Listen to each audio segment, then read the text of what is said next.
Comprendre enfin des compétitions hors normes et goûter à la vie des sportifs, bienvenue dans cette nouvelle édition d'Univers Sport. Je suis Bing Xian. Le wushu, à savoir les arts martiaux chinois, ont une longue histoire. La pratique du wushu est une tradition dans de nombreux endroits et les vrais grands maîtres vivent souvent parmi le peuple. Aujourd'hui, nous vous proposons une visite de Fengxian, le berceau du wushu. Fengxian se situe dans le nord-ouest du Jiangsu, à la jonction de trois provinces voisines. Liu Bang, empereur Gaozu des Han, est né et a grandi ici. C'est aussi le lieu de naissance du grand maître du taoïsme, Zhang Daoli. Dans les temps anciens, comme les guerres étaient fréquentes dans la région, la pratique des arts martiaux était un moyen de se défendre pour ses habitants. Le Darongquan est la boxe la plus pratiquée par les habitants de Fengxian.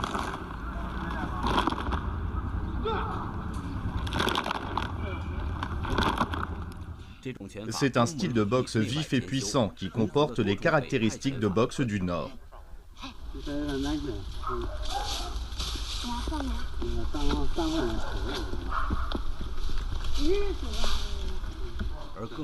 Cet art martial n'est pas seulement réputé pour ses techniques à main nue uniques, mais aussi pour ses armes spéciales qui rendent le Darongquan plus mystérieux.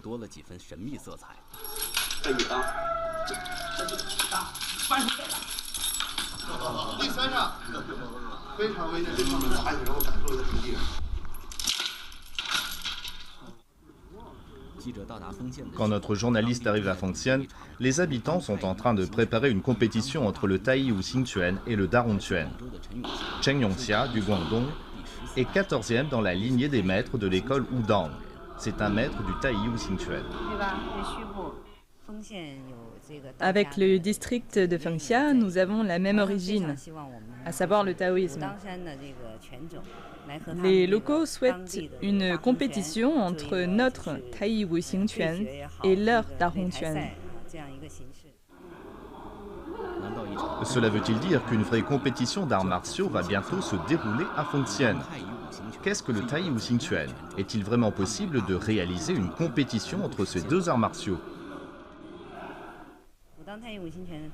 Le Tai Wu Xing est une école fondée par Zhang Shaoxin, un taoïste de la montagne Wudang. Il a combiné les 13 mouvements du Tai Chi de Zhang Sanfeng, les exercices des 5 animaux de Hua Tuo et les exercices de respiration du taoïsme pour créer le Tai Wu Xing de Wudang. C'est un art martial qui valorise l'autodéfense et qui ne privilégie pas l'attaque. Discipline mettant l'accent sur la défense, le Tai Wu Xing compte de nombreux mouvements destinés à se dégager et à contre-attaquer. C'est une technique de combat rapproché. Par exemple, si un malfaiteur vous agrippe et que vous êtes faible, alors comment faire?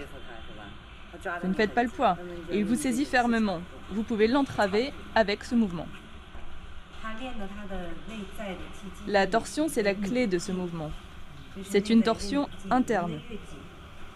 Plus c'est serré, plus la force élastique est importante. C'est comme essorer une serviette. Plus vous la serrez fort, plus elle se desserre vite. C'est la même chose quand vous jouez au golf. Plus vous mettez de la force dans le swing, plus vous êtes puissant. Avec cette démonstration de Cheng Yongxia, on peut voir que le Tai Wu Xing met l'accent sur la défense et la fluidité des mouvements.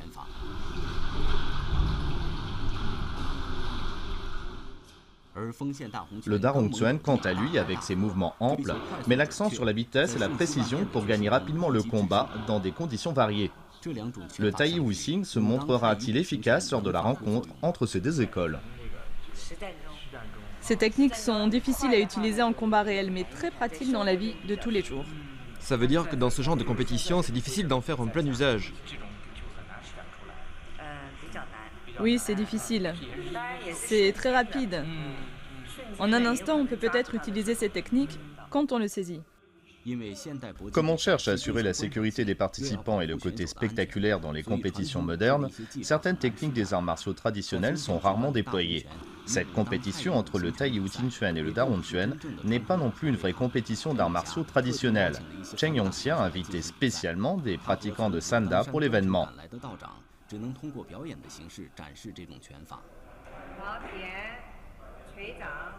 Cela veut-il dire que les arts martiaux traditionnels chinois ne peuvent être utilisés que pour des exhibitions? En fait, tous les types d'arts martiaux viennent des combats réels. Les arts martiaux chinois sont cependant différents des samouraïs japonais et des chevaliers occidentaux. Pour les samouraïs et les chevaliers, la pratique des arts martiaux était un moyen d'élever leur statut social. Les maîtres chinois, influencés par le confucianisme, font souvent preuve d'humilité dans leur comportement. Dans les films de kung-fu, on voit souvent un vieil homme à l'apparence ordinaire étonner tout le monde avec sa technique.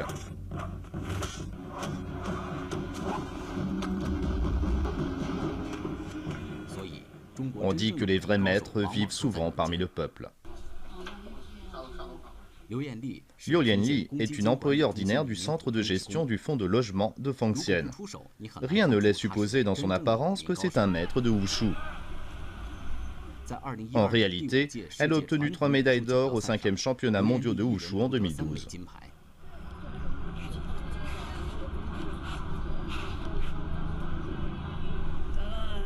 J'ai obtenu des médailles d'or en forme de 42 de style Shen, à l'épée de Tai Chi et à l'épreuve par groupe. Liu Yanli a grandi à Fengxian. Comme beaucoup d'autres habitants, elle pratique les arts martiaux depuis l'enfance. Les enfants commencent à pratiquer les arts martiaux à l'école primaire. Vous aussi? Oui, moi aussi, j'imitais leurs mouvements. Je m'intéresse aux arts martiaux depuis que je suis petite. Malgré ses résultats exceptionnels en compétition, le plus important pour elle est la joie que lui apporte le Tai Chi Chuan. Une joie qu'elle veut partager avec les autres. Vous enseignez des amateurs, n'est-ce pas? Oui, ils arrivent ici tous les matins à 6 h et on s'exerce jusqu'à 8 h ou 8 h 30. C'est payant? Non, je ne fais jamais payer. Je fais des cours gratuitement. Nous voyons ici Liu Yanli et ses amis faire une démonstration d'épée de Tai Chi. Leur groupe est devenu l'un des plus en vue à Fengxian. En plus du Tai Chi Chuan, Fengxian compte actuellement plus de 20 types de boxe traditionnels. Le Da Rong Chuan, le Xia Rong Chuan, le Jia Chuan, le Hua Chuan et le Shaolin Chuan sont enseignés et se développent à Fengxian. C'est particulièrement le cas pour le Da Rong Chuan, à 6 pas. Inspiré du Han Yuan Chuan et du Da Rong Chuan, il devient le type de boxe le plus populaire à Fengxian. Fengxian est l'un des meilleurs endroits pour étudier les arts martiaux traditionnels. Zhao Tilong, maître en discipline de combat réel, est venu à Fengxian pour étudier les arts martiaux traditionnels.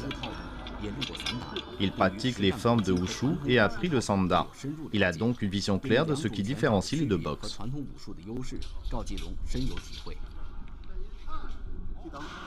Il est interdit de donner un coup de pied dans l'entrejambe en compétition de Sanda, derrière la tête et le cou. C'est interdit aussi. En Wushu, souvent on frappe le cou avec le tranchant de la main. On donne des coups de poing dans les yeux et on donne des coups de pied à l'entrejambe. C'est pourquoi on se blesse facilement au Wushu traditionnel. Ce n'est pas très visuel, non? Si deux maîtres de Wushu traditionnels se haïssent, le combat entre les deux peut se réduire à seulement 3 mouvements.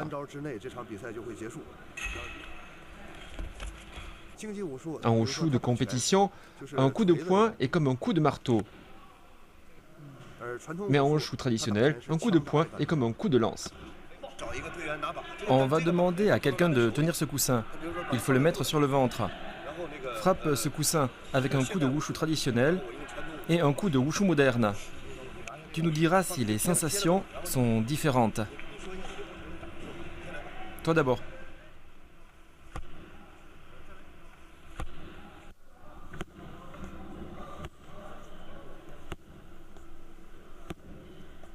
C'est bien. Que ressens-tu? Ça fait mal au ventre. Maintenant, je vais frapper avec la forme traditionnelle. Je vais donner quelques coups de poing directs, puis des coups de poing tournés. Il n'y a pas de prétendu coup de poing direct ou tourné traditionnellement. Je cherche les actions qui s'y rapprochent le plus. C'est le coup de poing tourné traditionnel. C'est bon, que ressens-tu? J'ai mal à l'intérieur. Zhao Tilong aide le jeune homme à récupérer avec des techniques spéciales. Ça va mieux? Ça va beaucoup mieux. Vous faites souvent ce genre d'exercice entre vous? Oui. C'est différent de vos exercices ordinaires? Non, c'est très différent. On oppose une dureté à une dureté, mais cette forme de combat est comme une attaque de canon qui produit une grande douleur. Touchez nos muscles. Quelle différence trouvez-vous? Il faut bien relâcher les muscles. Ça me semble très dur. Tends le bras et relâche les muscles. Sans force. Sans force. C'est le muscle au repos. Les mains sont détendues. C'est encore très dur. C'est le wushu traditionnel. Regardez, chez moi, c'est comme ça. C'est la différence entre les méthodes traditionnelles et modernes. On se tient debout en fléchissant un peu les genoux avec un écart entre les pieds équivalent à la largeur des épaules. Toi, le grand frappe nos genoux vers l'intérieur et le plus fort possible.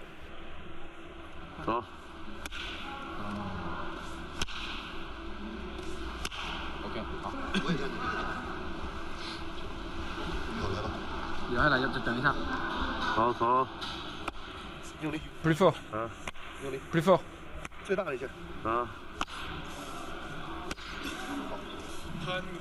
Ses genoux sont un peu mous et ils plient facilement quand je les frappe. Avec lui, c'est différent. Les genoux ne bougent pas comme des colonnes. On ne peut pas les faire plier.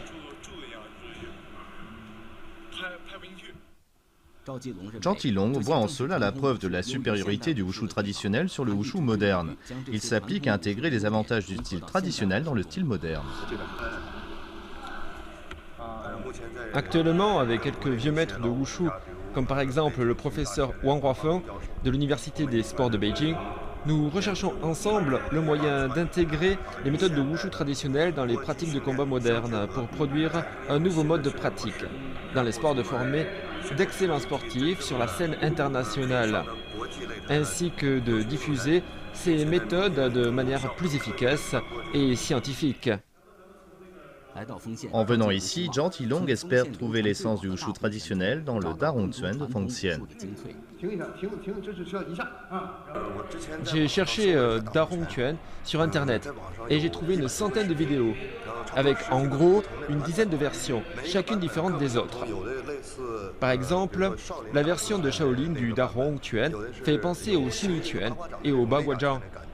Je suis venu à Fengxian pour voir le Darongzhuan que pratiquent les maîtres locaux et savoir s'il s'agit plutôt d'une forme interne, externe ou bien à la fois interne et externe. Bonjour, je suis Zhao Jilong. Bonjour. Je voudrais savoir si Monsieur Bu est libre cet après-midi pour nous faire visiter votre club de wushu.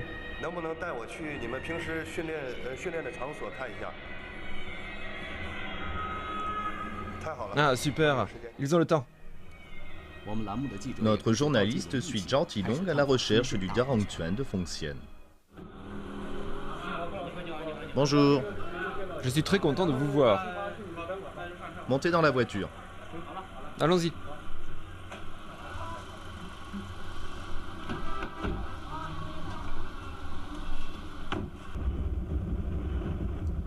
Monsieur Bu, où allons-nous?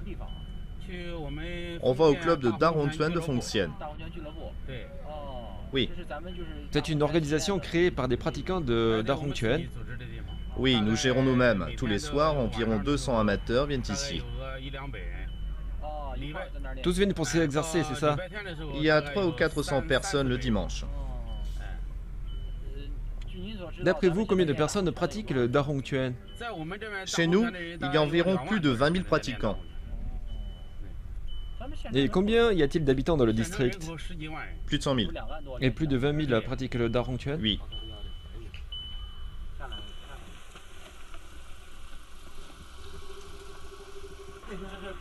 C'est Monsieur Zhao qui vient de Beijing. Monsieur Zhao, bonjour. C'est le président de l'association de Darongzhuan de Fengxian. Monsieur Zhao, c'est aussi mon professeur.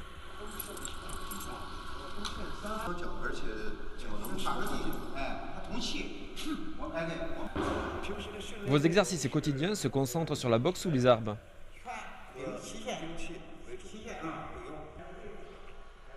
Les deux.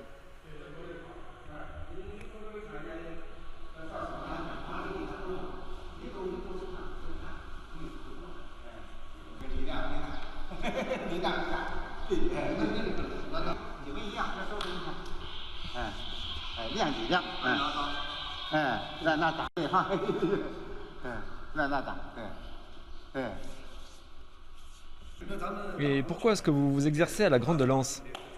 C'est pour augmenter la force du dos. La force du dos. Oui, nous avons besoin de force dans le dos. Je me souviens que lors de la réunion, M. Bou utilisait souvent l'expression dos de tortue quand on discutait.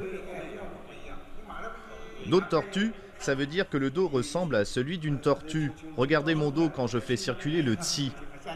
Monsieur Zhang, en fait une démonstration s'il vous plaît.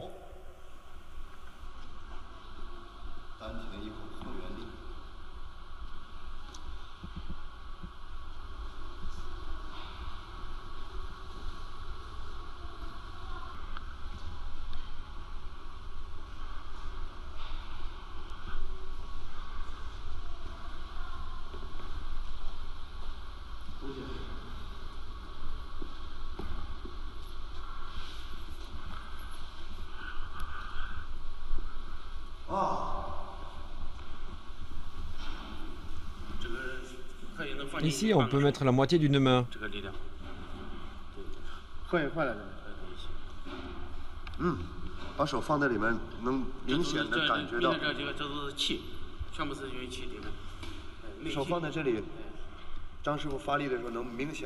Quand je mets la main, je peux sentir très nettement la force entre les deux deltoïdes. C'est une très grande force.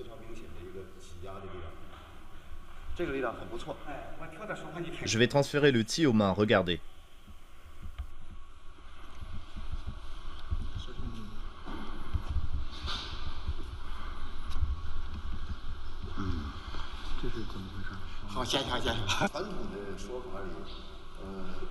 En wushu traditionnel, cela s'appelle faire circuler le qi.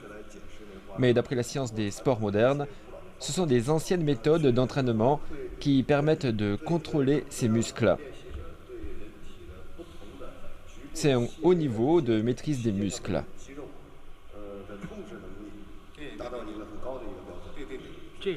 C'est propre au Darontuan. Non, c'est propre à la boxe interne. On peut en arriver à la conclusion que la culture de l'esprit du Darontuan de San Huangban est unique. Quand des maîtres se rencontrent, le meilleur moyen de communication est le combat. Âgé de plus de 60 ans, M. Zhang propose à Zhao Tilong, qui a 30 ans, d'échanger leur expérience par le biais du combat. Essayons.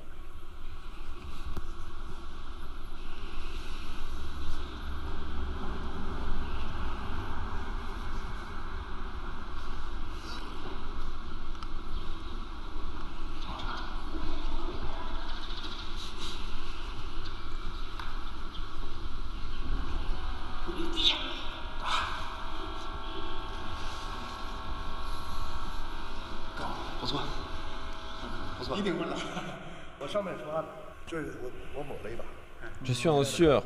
Je viens de m'essuyer. Vous voyez la sueur là? Mes chaussettes sont trempées. Voyez mes empreintes de pied. Les voici. Ce sol est particulier, mais s'il s'agissait d'un sol normal, les empreintes seraient beaucoup plus visibles.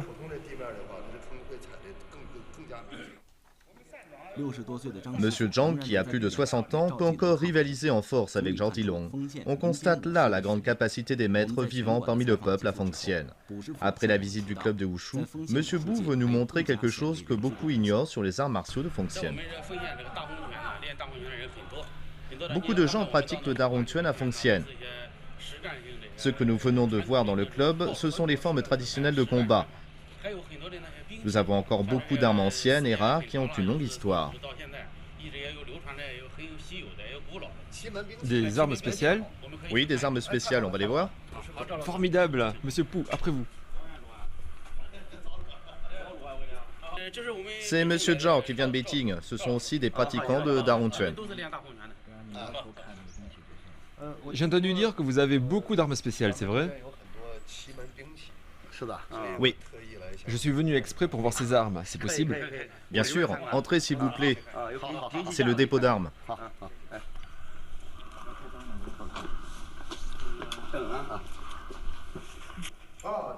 C'est une corde sec à 4 sections. C'est commun à Fengxian. Oui, on s'exerce souvent avec. C'est une arme rare du Darongtuan. Sa tête est un marteau et sa queue est une fourche. Sa particularité, c'est que vous devez toujours tenir la fourche. Il ne faut pas la lâcher, mais la tenir fermement. Par contre, on peut lâcher la tête, la deuxième ou la troisième section. La tête sert à bloquer les armes. À bloquer et dévier l'arme de l'adversaire. Invitons M. Gu à faire une démonstration.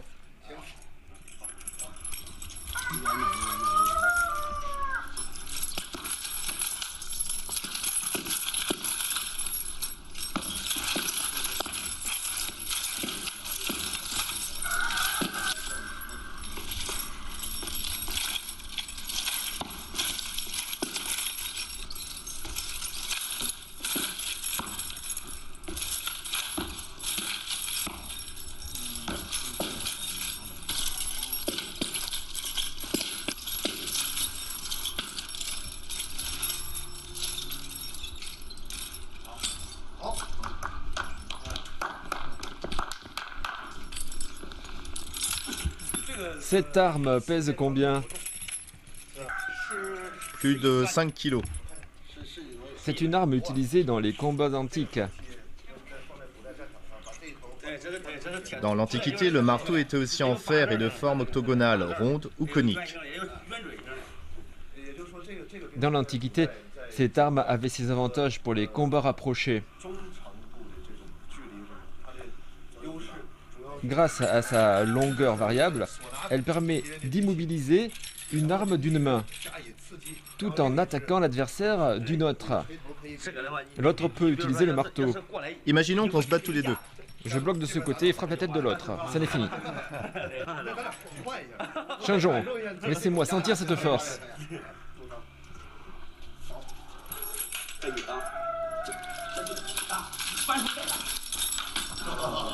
Le troisième coup est très dangereux.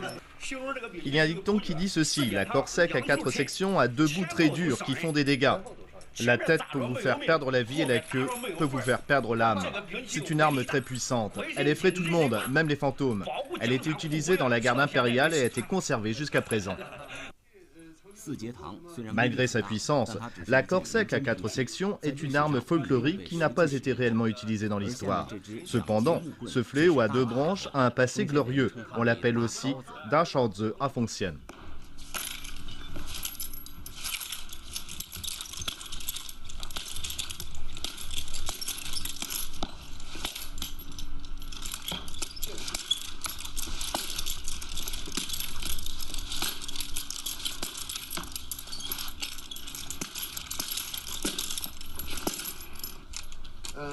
La première section donne assez de force pour briser l'armure ou le bouclier de l'ennemi.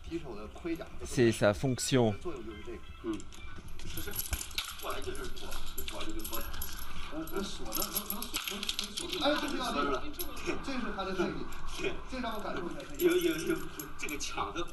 Cette lance est différente de la lance antique. La lance ancienne avait une aile, ce qui la rendait facile à accrocher et à prendre.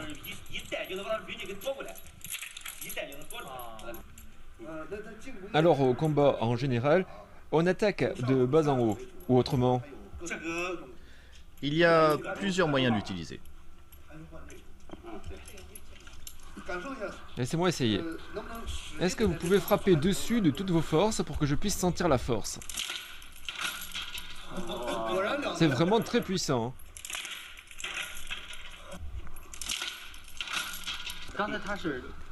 Avec quelle partie vous avez frappé? Avec la partie supérieure. Elles doivent être à peu près aussi dures l'une que l'autre, n'est-ce pas? À peu près, mais on utilise l'effet de la force centrifuge.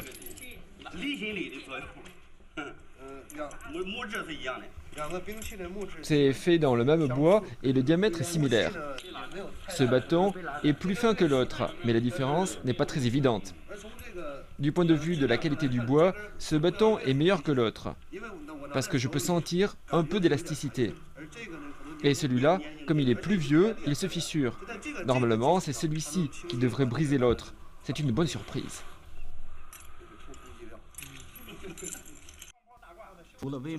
À part la corde sec à 4 sections et le dashorze, une arme qui ressemble au nunchaku utilisé par Bruce Lee attire notre attention.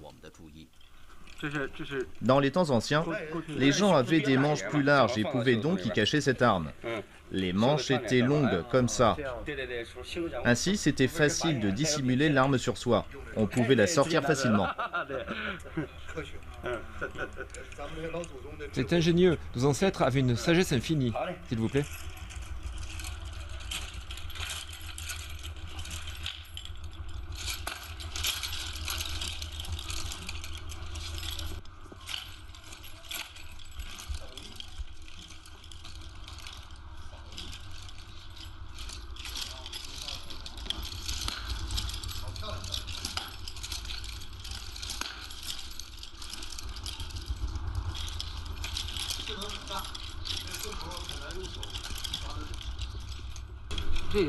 C'est aussi un nunchaku, n'est-ce pas? C'est le petit shaozi. Tout comme le nunchaku, il est divisé en 2 sections reliées par une chaîne en fer. On le considère comme un nunchaku au sens large, comme le nunchaku de Bruce Lee. Mais quelle différence y a-t-il entre les 2 nunchaku? Premièrement, il a une section plus longue. Ces 2 sections n'ont pas la même longueur. Le nunchaku de Bruce Lee a 2 sections de même longueur. Deuxièmement, sa chaîne est moins longue que celui de Bruce Lee. Quel est son point fort? J'ai remarqué que quand le maître l'utilisait, il tenait le bout de ce bâton. Ainsi, on ne risque pas de se faire mal au doigt avec l'autre bâton. C'est impossible. Oui. Quand on donne un coup en arrière, comme ce bâton est loin de vous, il ne vous frappera pas derrière la tête ou l'omoplate. C'est son premier avantage. Les risques de se faire mal sont faibles pour celui qui le manipule. Ensuite, le nunchaku de Bruce Lee a un grand point faible. Sa chaîne trop longue n'a pas de force. Donc, quand le nunchaku de Bruce Lee vous attaque, supposons que ce soit le nunchaku de Bruce Lee. Alors vous attaquez de côté comme cela. Ici, c'est la chaîne en fer. Si on saisit cet endroit-là, la chaîne s'enroule autour de la main et ce bâton est inutile. Cela veut dire que l'on peut utiliser son arme, car on peut frapper la tête de l'adversaire en utilisant la force du poignet. S'il essaie de se protéger la tête avec la main, cela donne l'occasion de gagner. Cette arme, quant à elle, n'a pas cette faiblesse. Je vous ai vu l'utiliser face à moi et je pense que ce serait très difficile pour moi de la saisir. Pour ça, je devrais payer le prix fort. Si je la saisis par ici, je reçois un coup de bâton sur la main. Mais si je la saisis par ici, je peux prendre un coup sur l'épaule, la clavicule, l'omoplate ou la tête. Cette arme est donc très bien conçue. De la longue lance au bâton court, cette petite ferme ordinaire conserve des dizaines d'armes. Selon M. Bou, on trouve de nombreuses familles de ce genre à Fengxian. Les habitants de Fengxian mettent tout leur cœur à transmettre et promouvoir les arts martiaux traditionnels. De la boxe aux armes spéciales, le voyage de notre journaliste à Fengxian élargit notre horizon et nous montre la vitalité du wushu traditionnel parmi les gens du peuple. Nous pensons que les arts martiaux traditionnels chinois vont connaître un nouvel essor grâce au dévouement des grands maîtres de wushu comme Chen Yongxia et Zhao Zilong. Comprendre enfin des compétitions hors normes et goûter à la vie des sportifs, c'est tout pour aujourd'hui. Ne manquez pas notre prochain rendez-vous. À bientôt.